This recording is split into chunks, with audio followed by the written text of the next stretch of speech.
Welcome to the Listening Time podcast. Hey everybody, this is Connor and you're listening to episode 154 of the Listening Time podcast.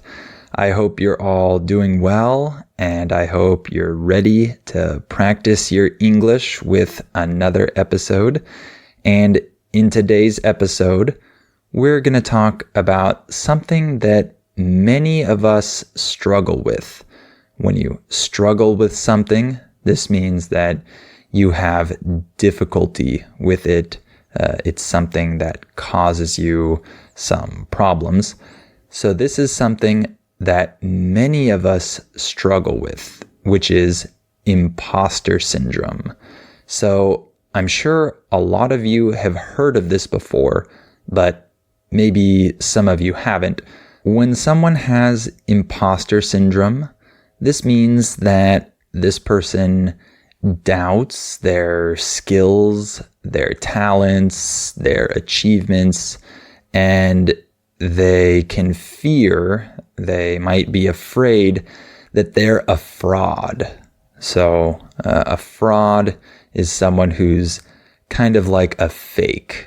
They're not legitimate. So this person might feel like they're a fraud and that they don't deserve the success that they have.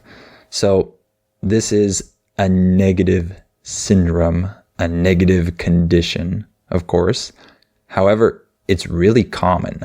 I think that many people experience this in different areas of their life or during different seasons of their life.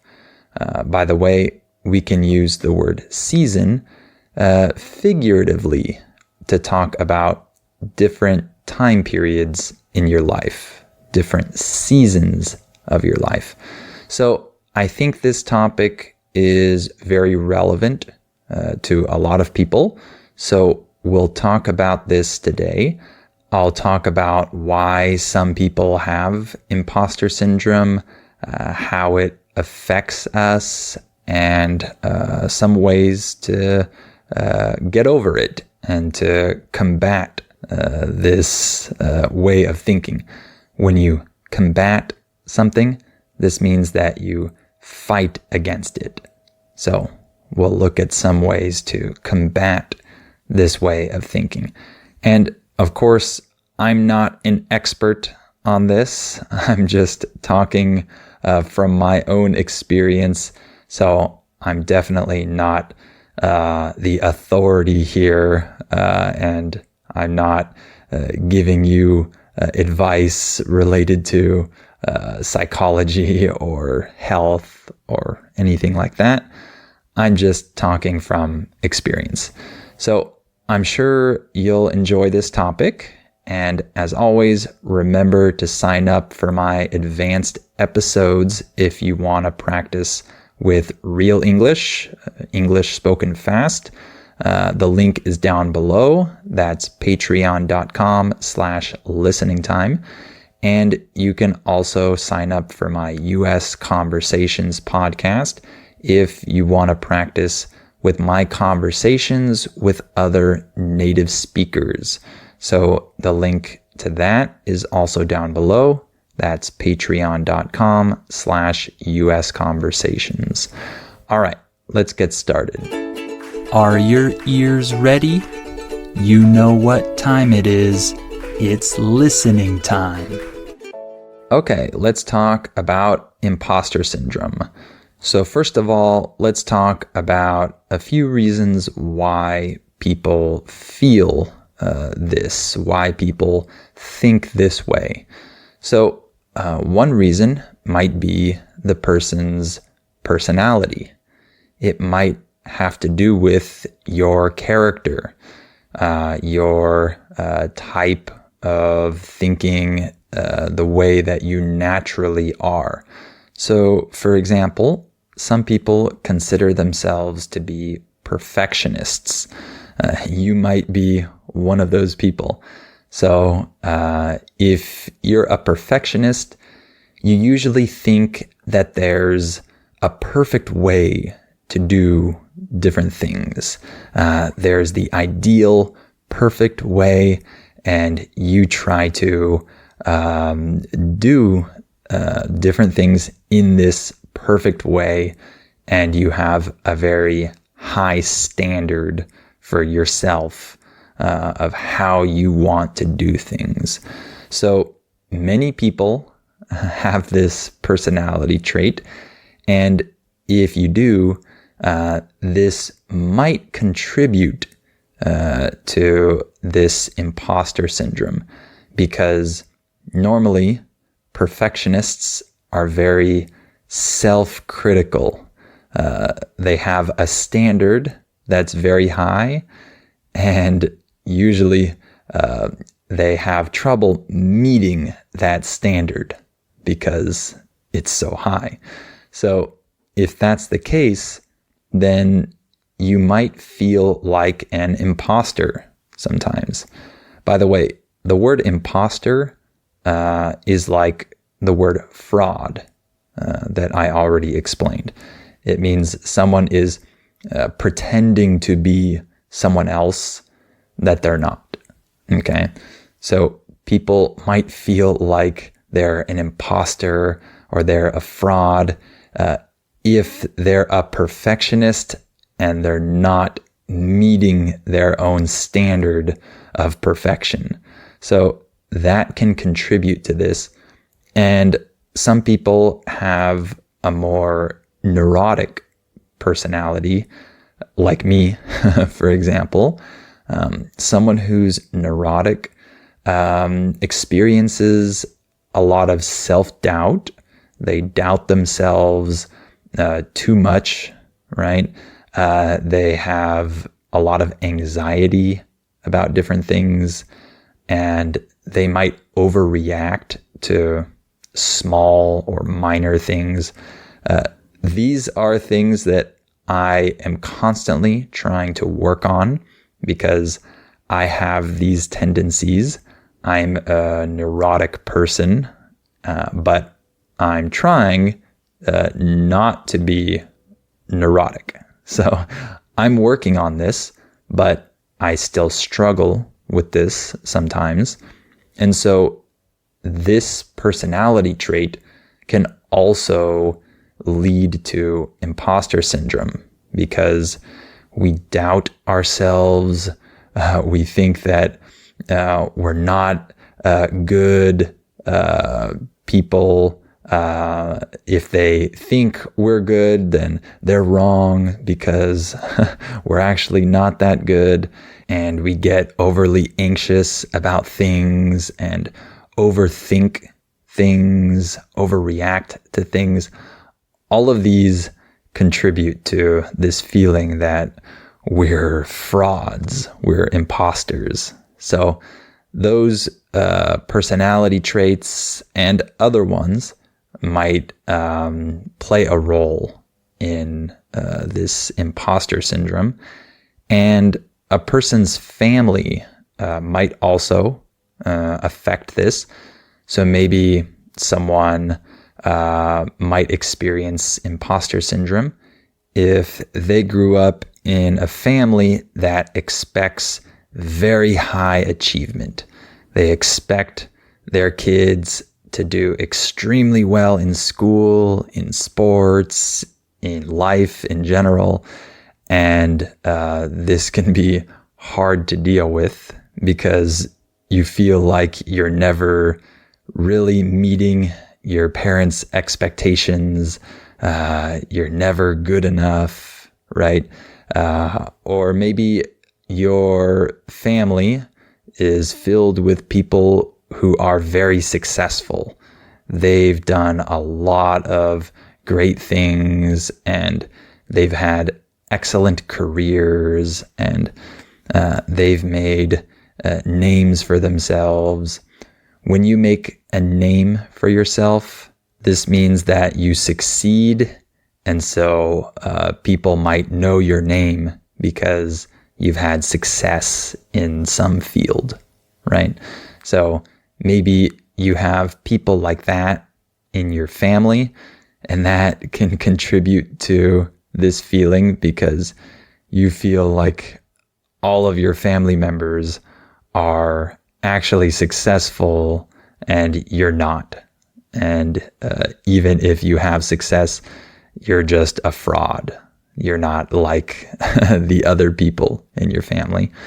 Or maybe your family is very critical, and maybe they criticize you unfairly and make you feel not legitimate, right?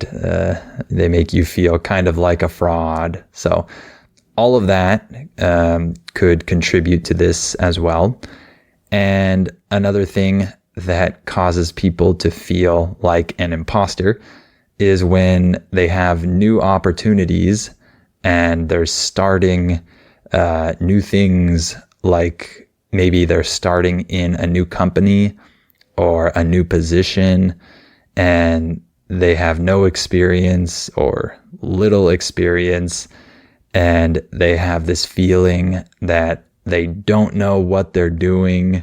They don't have the competence or the skills to perform that job. So that can definitely contribute. And then one other cause could be that people compare themselves to other people in an unhealthy way. So they look at everyone else, maybe in their field, like their industry or whatever, and they see everyone else as experts and they think of themselves as frauds, right? They unfairly compare other people and themselves, and they always come to the conclusion that other people are better than them, other people are legit, and they themselves aren't legit, right? So that can also cause imposter syndrome. So how does this syndrome affect us? Well, if we experience this, what will usually happen is we doubt ourselves too much. I think it's good to question ourselves.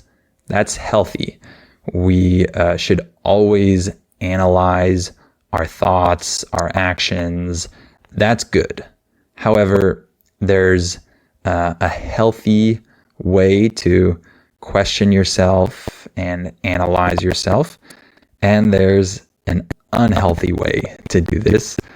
And if you are constantly doubting yourself and constantly questioning your own success and everything that you've done, and you don't think you're legitimate, then you're going too far, right? You're over doubting, so to say. So that's something that happens, though, when you think like this. You just constantly doubt yourself and you lose confidence in your own abilities, right? And another thing that might happen is you will probably attribute your success to luck. When you attribute something to something else, this means that you determine that this thing is caused by that other thing. So you think your success was caused by pure luck, right? You're attributing your success to luck. So that's a common thing that happens with this syndrome. People might be successful, but when they look back at their different successes, they invalidate them and they say, no, that was luck. No, that was just good timing. No, that was whatever, right? So that's another thing that can happen. And another way that it might affect people is they have this lingering feeling. When we say something is lingering, this means that it stays there for a long time and doesn't really go away when it should. So they have a lingering feeling that they're going to be found out. When we say that you're found out, this means that other people discover your lie, your secret, right? So people might feel like they're going to be found out, that people are going to discover that they're a fraud, they're an imposter, they're not really good at what they do, they're not good at their job or whatever, right? So that's something they might feel. And one other way that it affects people is that it might limit them from actually moving up in their career or whatever. It might stop them from trying new things or starting new projects because they feel like they can't do these things. They're not capable. They're not that good. So they limit themselves from things that could be good for them, things that could help them have more success, or things that could end up being successful for them. They don't do them because they have this feeling that they're an imposter.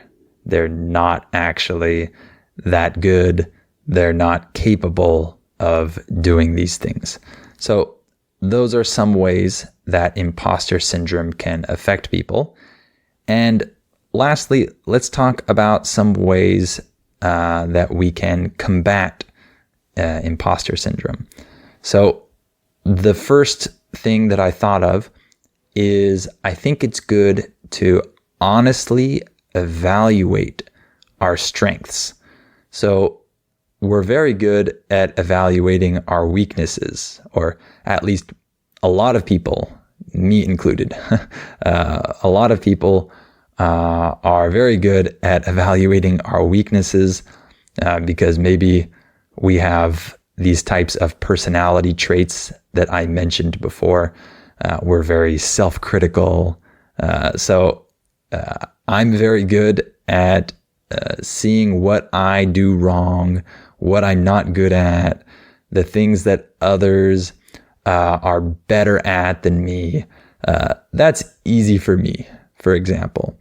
However, we should also honestly evaluate our strengths as well. And I say honestly. Of course, some people might have the tendency to go in the opposite direction, and maybe they're too prideful and they think that they're really good at things that they aren't so good at. But usually those aren't the people that have that big of a struggle with imposter syndrome, right? Usually it's the other types of people who are too self-critical. So for people that are really self-critical, it's good to honestly evaluate your strengths and see what you're good at. Write down a list of your strengths, things that you do well, or things that you've had success with in the past. And it might even be a good idea to ask other people around you that are people that love you, right? Not people that want to bring you down. Ask some other people what types of strengths they think that you have. I'm not including weaknesses here, because that can sometimes be hurtful to hear other people talk about all your weaknesses, right? I'm just addressing this imposter syndrome here. One thing that could help is asking other people to talk to you about your strengths and tell you what they think you're good at.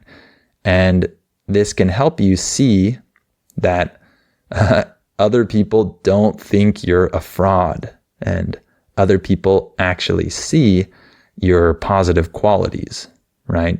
So that can be a helpful activity. Another thing we can do is we can humbly celebrate our successes. I emphasize the word humbly here. We want to be humble with this. We want to have humility and not be prideful and not be puffed up. When you're puffed up, this means that you're prideful. You think that you're the best, right? So we want to humbly do this. We want to celebrate our success with humility and not just try to invalidate everything and say, nope, that was luck. That was luck. I didn't do that. That was luck, right? Sometimes it is luck, obviously, but there are many things that we do to contribute to our own success. Maybe you can view your successes as accomplished goals, right? You had a certain goal. Maybe you wanted to reach a certain position in your company and you reached it. You accomplished that goal. That's something to celebrate, humbly, of course, right? So it's good to actually view your successes as goals that you accomplished because of your hard work, your determination, your motivation, right? Your discipline. We talked about motivation and discipline recently. Both of those things contribute to success and achieving goals. So it's good to view your goals as, of course, a mixture of luck and hard work and those other things. Don't just say that all of your success is 100% determined by you and only you.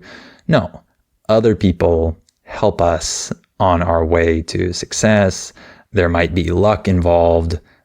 You were in the right place at the right time or whatever, right? We're not the complete author of our success. We're not God, right? So we want to recognize that, but really celebrate when you accomplish a goal that you had and you achieved something, and don't look at it as, oh, I'm a genius, right? But look at it as, oh, I worked hard and I was motivated and determined and I did it. Cool. I want to do that again, right? That's a good way to celebrate your success, right? Another thing we can do is to not focus on perfection, right? If we have this idea of perfection and that we have to meet this very high standard, we're always going to feel like we're not good, we're frauds, we're not capable of succeeding in different areas. Because if we have this standard of perfection, nobody meets this standard. We're not perfect, right? We have flaws. A flaw is something that is imperfect. It's an imperfection. So we have flaws. So we're never going to be perfect. So don't have this standard, right? Try to be as close as possible to perfect in everything you do, of course, but don't expect yourself to be perfect. Okay? That should help. And another thing we can do is to only compare ourselves with other people in a healthy way. Okay? I don't think that we should just never compare ourselves. Some people will say, stop comparing yourselves to other people. And of course, they're right in a certain context, but I don't think we should just always refrain from comparing ourselves with other people. By the way, when you refrain from something, this means that you don't do something. You choose not to do it. So we don't have to always refrain from comparing ourselves, because comparing ourselves to other people can motivate us sometimes. So what I mean when I say compare ourselves in a healthy way is to look up to people. When you look up to someone, this means that you admire certain qualities in that person, and so you kind of want to be like that too. You want to have those qualities that you see in someone else. This is a good thing, to look up to people who have good qualities, and to use that as motivation to say, oh man, I really want to be a good husband like Mark is. He seems to be a great husband, right? There's nothing wrong with that type of comparison if we're using it to motivate ourselves to be better, right? However, it's not good to just look at other people and think that we're always way worse than everyone else, and he's so much better than me. I'm never going to have the success he has, right? That's the wrong way to compare yourself to other people, right? So that's another thing we can do. Compare ourselves in a healthy way. Use other people to motivate us and not make us feel bad, right? And lastly, one other way we can combat imposter syndrome is by continuing to learn constantly. Always learn, always update your skills when necessary, always try to be better and do things better, not with a standard of perfection, of course, but just always challenge yourself to learn more, be better, and the competence will follow after that. If you start a new position, you're probably not going to have all the skills necessary at the very beginning to succeed. But if you keep on learning, you learn from other people, you keep practicing, repeating what you need to do, eventually you'll get competent, right? That's how it was for me when I started as an English teacher. At the beginning, I didn't know what I was doing, but I continued doing it and learning and getting better, and learning more about English in general. And eventually, I was able to do my job better, answer people's questions better, etc. Right? So those are some ways that we can try to overcome and combat imposter syndrome. So that's it for today. I hope you enjoyed this episode, and I hope it gave you some ideas on how to maybe approach this imposter syndrome and maybe not let it really keep you down and affect everything you do, right? And of course, if you feel ready to practice with harder content, my advanced episodes in which I speak fast, you can sign up for those by becoming a Listening Time family member. The link is down below in the episode description. And you can also sign up for my US Conversations podcast to practice with my conversations that I have with other English teachers. The link is also down below. And as always, please share this podcast with anyone else you know who's learning English, and please give it a 5-star rating and write a review if you can. All right. Thank you for listening to this episode, and I'll talk to you on the next episode of Listening Time.